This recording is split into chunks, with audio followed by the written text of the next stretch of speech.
Welcome back. So, have you ever really stopped to think about what a broadcast signal actually is? I'm not talking about the song or the voice you hear, but the invisible highway that it's all traveling on. In this explainer, we're going to strip it all back to the very first principle of RF transmission. This is especially for those of you coming from a tech or IT background. Let's dive right in. All right, let's start with a bit of a riddle. Imagine you tune your radio to a station that's definitely on the air, but they're not playing anything. No music, no talking, just silence. What is your radio actually picking up in that moment? It's not static, right? It's a clean, clear signal. But a signal of what exactly? Well, the answer is something called the carrier wave. This is the silent, totally invisible foundation of every single broadcast. You can think of it as a perfect, super steady, pure tone that's being broadcast at the station's exact frequency, let's say 99.5 megahertz. It's the blank canvas, and the audio, that's the paint we're about to add. So, our very first step here is to really get to know this unseen carrier. It's the first and honestly the most important building block in the whole process. Before a single note of music or a single word can be sent out, this perfect wave has to be created from scratch. And let me be really clear about this. This isn't just one of the steps.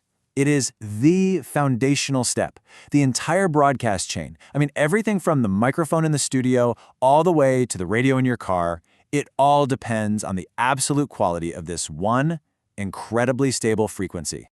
Okay, so if this carrier wave is so critical, how in the world is it actually made? It's not as simple as just flipping a switch. It's a really high-precision engineering process. So let's take a look at the blueprint for how modern transmitters craft this perfect signal. It's really a four-step dance. It all starts with a crystal oscillator. Yeah, kind of like the one in a quartz watch, but way, way more precise, to create a super stable reference frequency.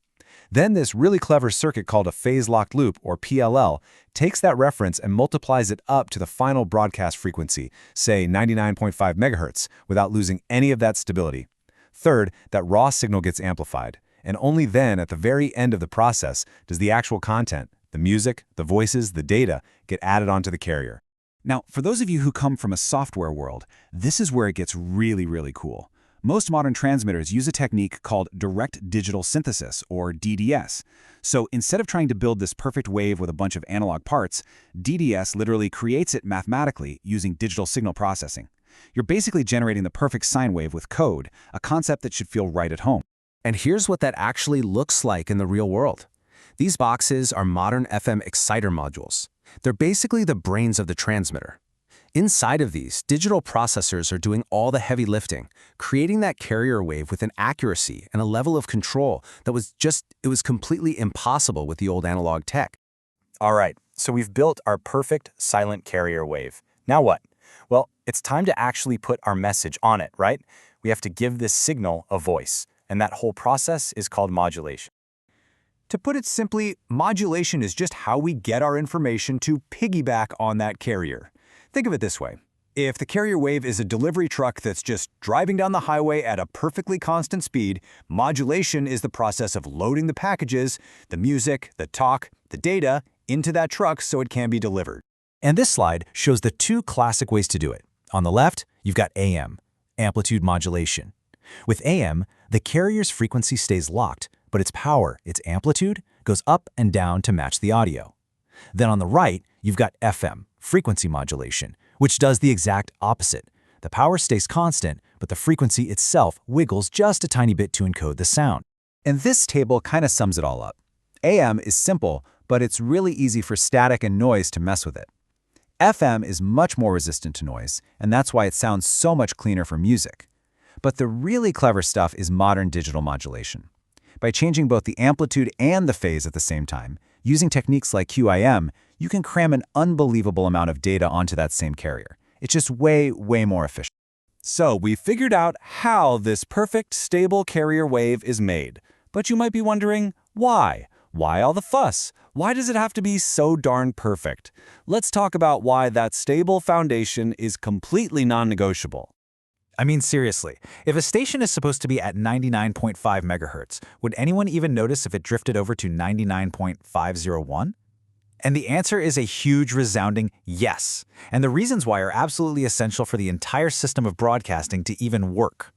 There are 4 huge reasons why this stability is everything. First up, rules and regulations. The FCC demands insane stability. We're talking being off by no more than a few hertz, which is tiny.